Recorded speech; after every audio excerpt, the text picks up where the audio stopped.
Bismillahirrahmanirrahim. Assalamualaikum warahmatullahi wabarakatuh. Saudara, dengan saya Edi Mulyadi dari Forum News Network FNN.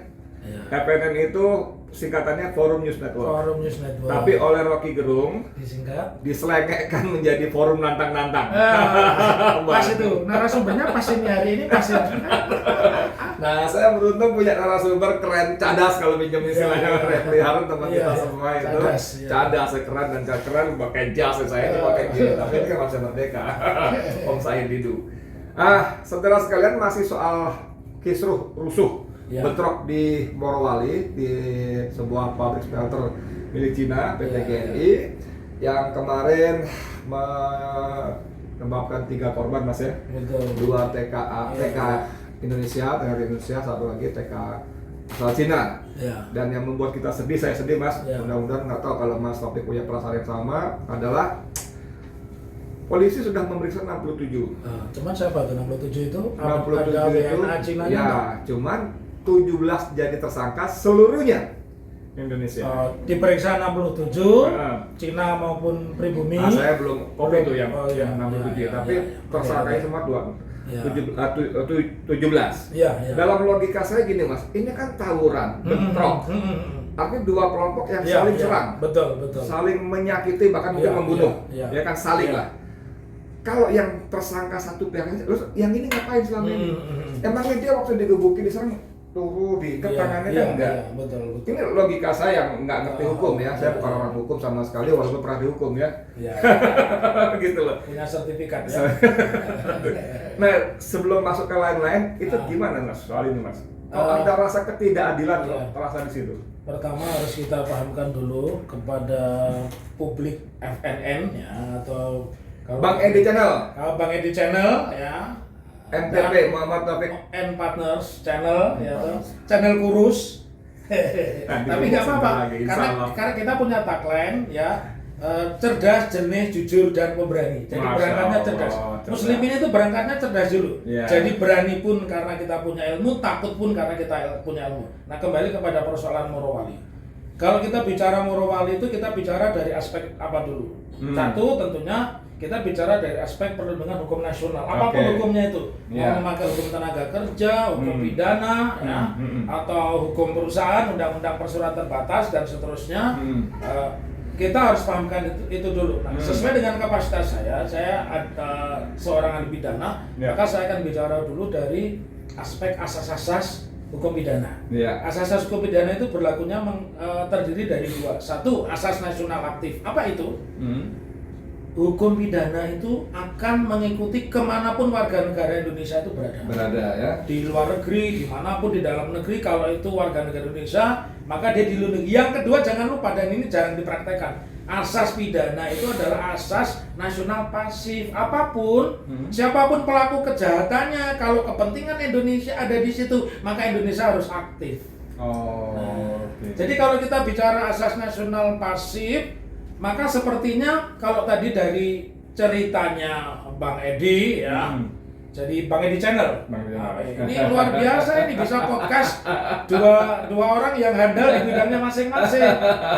Dan saya selalu tanamkan kepada semua subscriber dan viewer, orang berani itu harus ketiga. Nah, itu unsur ketiga. Yang pertama itu harus cerdas dulu, Oke. ya. Kemudian setelah cerdas itu jujur, baru pemberani. Ah. Jangan berani dulu. Kalau dulu ngawur ya. Ya, jangan berani dulu ngawur ya. Iya, oke. Nah, kembali kepada tadi pemahaman. Pertanyaan, kalau demikian ketika kita memproses sebuah perkara ya, ini menurut saya hampir perkaranya seperti, maaf ya, kanjuruan ini Bang Edi. Oh. Ya, kanjuruan ini kan tidak jelas siapa tersangkanya. Bahkan sudah dibangun framing, tidak mungkin kena pasal 340. Apa itu pembunuhan berencana? Oh. 338 pembunuhan itu tidak masuk. Oh. Nah, artinya mereka tidak mungkin dihukum lebih dari 10 tahun. Tuntutannya saja tidak mungkin lebih dari 10 tahun. Nah, Iya. jadi kalau kita bicara Morowali, di dalam hukum pidana itu ada yang namanya asas kausalitas. Apa itu sebab akibat? Misalkan kenapa mereka terjadi perkelahian? Kan harus diusut. Ya. Pemicunya apa? Kalau pemicunya itu adalah ketidakadilan, ketidakadilannya di mana? Ini kan tidak pernah diurai. Lalu ada berita-beritanya Mas Kak, itu Hah? adalah karena ketidakadilan. Ketidakadilan ini bagaimana? Karena perusahaan itu tidak menerapkan prinsip-prinsip perusahaan yang baik. Misalnya Ya. paling gampang, paling basic, tidak menerapkan prinsip K3, ya, kesehatan keselamatan kerja. Lalu yang digugat lagi, yang dituntut waktu mereka demo sebelumnya 22 Ya, Desember ya. itu adalah tidak ada sirkulasi udara yang memadai. Padahal itu smelter, itu Ya. peleburan, itu panasnya luar biasa. Yang ketiga yang masih sangat normatif, sangat dasar, tidak ada APD yang memadai, alat pelindung diri yang memadai. Itu nggak ada. Dan yang kurang ajar lagi, mereka memotong upah sembarangan, Ya. saya nanya. Ya.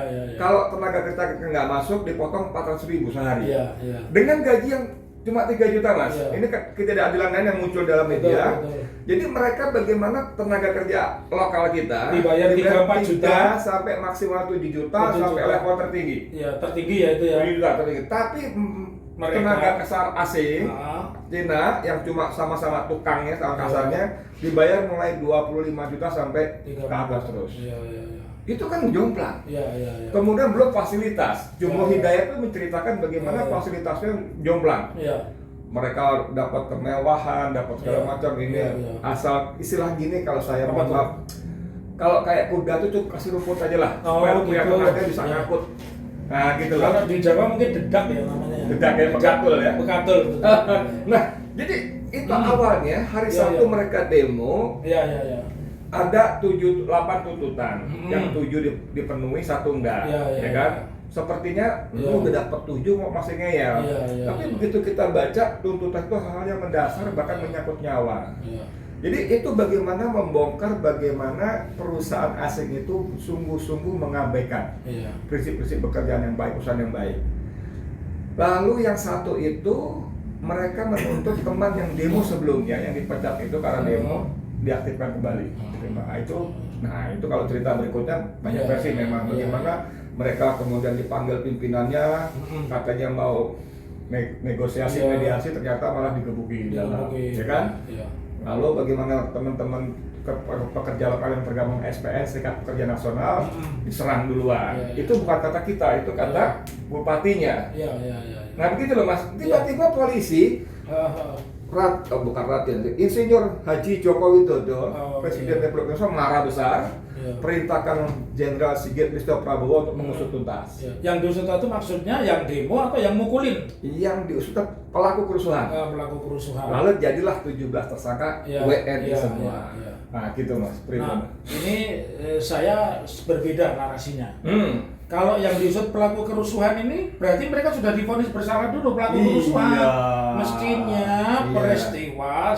peristiwa yang mengakibatkan kematian atau beberapa orang luka dan kebakaran itu yang diusut. Jadi itu masih independen. Iya. Tetapi kalau mengusut kerusuhan berarti Iya. sebelum ada proses penyelidikan Ada stempel dulu ya? Sudah ada stempel dulu. Ya, perusuh kalian. Kalian perusuh, ini yang tidak benar. Iya, Ini iya. di dalam ilmu pidana namanya disparitas, perbedaan perlakuan. Iya, Nggak iya. boleh sebelum ada proses penyelidikan, sebelum ada penyidikan tidak boleh orang didudukkan sebagai perusuh, ya. Nah, kalau tadi melihat seperti itu, kalau tidak salah, selain yang dalam catatan 7 tuntutan tadi, salah satunya adalah perbaikan keselamatan kerja. Ya, Itu K3. karena pernah ada selebgram yang mengoperasikan keren seorang perempuan cantik. Iya, iya. Saya Ada. nanti saya dipikir menyebar hoax kalau saya salah Iya, sebut ada, namanya. ada. Perempuan ya. Itu meninggal dalam posisi perusahaan gagal menyelamatkan. Yang saya baca polisi tidak mengusut, mestinya polisi mengusut siapa penyebab kebakaran, kenapa dia di keren tidak bisa keluar sehingga mati terbakar. Iya, iya. Hanya yang saya baca itu beritanya diberikan santunan, penguburan, bukan Ya. begitu. Iya. Meninggal secara tidak wajar itu harus ada 2 proses. Iya, Ya, satu itu dilakukan penyelidikan. Kalau memang itu bukan perbuatan pidana ditutup, case close. Oke. Kalau itu ada pidananya berarti penyidikan harus ada siapa tersangka, siapa pelaku. Boleh nggak ada pertanyaan provokatif? Iya. Gimana? Apa karena apa karena korbannya orang kita? Kalau saya melihat seperti itu, dan ini yang konyol ya, yang mesti semua orang harus paham. kalau meninggal secara tidak wajar setidaknya itu ada pasal dilanggar. Nah. Pasal 359 Kelalaian, karena kelalaiannya mengakibatkan matinya orang lain, luka-luka berat atau matinya orang lain. Kenapa ini tidak digunakan? Saya sudah ngikutin juga baca loh. Kok cuman diberi santunan, Iya. nggak usah meninggal terbakar, orang meninggal masih terikat hubungan kerja, kewajiban perusahaan memberikan Iya, santunan. Jadi Mas ini ada berita Heeh. di CNN ya. Ya. Bentrok maut Morowali Utara dan bom waktu tenaga kerja asing di Indonesia. Iya. Ini narasumbernya namanya teman kita juga, Siapa tuh? Ubedillah Badrun. Oh iya, dosen Universitas Negeri Jakarta. Ya, betul. ASN loh. Iya. Oh, ini kencang juga udah nih. Ya, Sebenarnya itu eksponen 98. Ya, 98. Ya, kemarin ngelaporin dua orang penting, Iya. Kaisang dan Gibran. Kebetulan ini di Kota Solo. Solo, ya.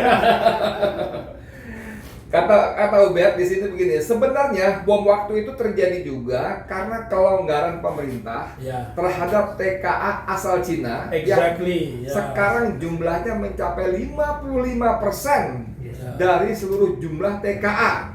Saya kira kasus Morowali ini perlu diselesaikan secara lebih komprehensif. Jadi Ubed menyebutnya bom waktu, Bom Mas. waktu, ya. Jadi ini terjadi sekitar 7 tahun mulainya berlangsung seperti ini. Iya. Dan bayangkan saudara sekalian, ini kisah lama yang kita putar ulang. Bagaimana kita dengan dalih kopat covid, Iya. rakyat sendiri dikerangkeng nggak boleh kemana-mana. Yang dengan keluar segala macam malah dikenakan macam-macam denda ini. pasal segala apa macam. namanya, membuat kerumunan. Kerumunan. Iya, iya. Habib Rizik Sihab itu Kena. kerumunan ya terlena. Iya, iya, iya. Ini TKA Cina Iya, bergelombang seperti betul. tsunami nggak berhenti-berhenti. Betul. Dan ada Menteri Koordinator atasi segala urusan, Iya. ASU, Iya. jangan dibaca, Iya. ASU. Bukan Maha Menteri. Enggak. Bukan Maha Menteri. Atasi segala urusan, Iya. ASU. Tapi jangan dibaca, ya. Itu selalu membela Iya, iya. TKA Cina segala macamnya. Iya. Jadi ini memang bom waktu kata UB. Iya, iya. Kemarin saya wawancara dengan Pak Mudrik Sangilu. Oh, mantap. Tokoh Itu Jawa Tengah, tokoh nasional. Senior saya itu. Iya. Iya. Pak Mudrik tanpa ada yang aling-aling, ini saatnya pribumi bangkit melakukan Iya. perlawanan. Nah, pribumi. Kalau menurut saya masih ingat kerusuhan di Solo ini ya, Oh kerusuhan iya, di Solo Solo, tahun iya. 81 Iya, iya, meledak sampai ke seluruh Jawa Tengah. Etnis ya? Ya. Kemudian kerusuhan 14-15 Mei itu kan yang meledak hanya di Surakarta dan Jakarta. Ya. Kota-kota lain tidak. Nah, Awalnya Makassar. Makassar, Solo. tapi tidak sebesar Ada. Solo dan Jakarta Ya, betul, ya. betul. Kalau di Solo itu sampai ada koran lokal itu menulis ya. Saya candain mana gedung yang belum dibakar Allah. karena yang dimuat gedung-gedung yang sudah terbakar. Iya, Nah, iya, iya. jadi kembali kepada pertanyaan tadi. Bom waktu. Ya kalau si Ubed ini mengatakan itu bom waktu itu tidak salah. Karena harus dipahamkan juga bahwa Indonesia ini sudah muncul banyak ketidakadilan. Yang Iya. sangat menonjol adalah ketidakadilan hukum, ketidakadilan keuangan, ketidakadilan ekonomi, dan sekarang kan ketidakadilan ekonomi. Iya. Bagaimana mungkin sebuah pekerjaan yang spesifikasinya sama bisa membuat standar gaji yang berbeda Iya. gitu. Dan pasti salah satu pemicu orang untuk menuntut keadilan adalah ketidakadilan dalam bidang ekonomi. Iya, Kenapa bisa diberlakukan seperti itu? Ya. Terus apa yang harus kita lakukan sebenarnya? Iya. Sebenarnya ya sederhana saja. Kalau memang dulu janjinya Pak Jokowi ini presiden apa raja ya? Saya tanya loh, ini bukan menuduh ya. Presiden. Pak ini presiden apa raja? Presiden. Pak presiden ya. Dulu kan janjinya 10 juta tenaga kerja Iya. sampai dinyanyikan Sang Alang. Oh iya. Masih ingat lagunya? 10 juta lapangan kerja. Jadi pertanyaannya bukan tetapi bukan untuk kita. Nah, sekarang sudah terbukti. Maka yang harus kita tuntut dari Pak Jokowi, kalau Bang Refli bilang Pak Jokowi ini sudah bisa masuk proses impeachment. Tetapi saya melihat bahwa sudah sangat banyaklah peristiwa-peristiwa yang menurut saya meruntuhkan kredibilitas Pak Jokowi. Jadi kembali kepada pemahaman tadi, satu, saya tidak sepakat kalau mengusut kerusuhan. Berarti sudah ada kelompok dulu yang dituduh perusuh, Perusuh. iya. Itu Dan tidak boleh. Supaya pabrik bisa beroperasi Iya. kembali kan, jadi bolak-balik urusannya Jadi fulus. terus kemudian yang ketiga, bahasanya Pak Jokowi ini selalu bahasa ekonomi, tidak ada bahasa hukum, tidak ada bahasa keadilan. Nah, di dalam proses ini menurut saya saya sepakat dengan Ubed ya. Kalau pemerintah tidak mengantisipasinya minimal keadilan ekonomi dulu ya.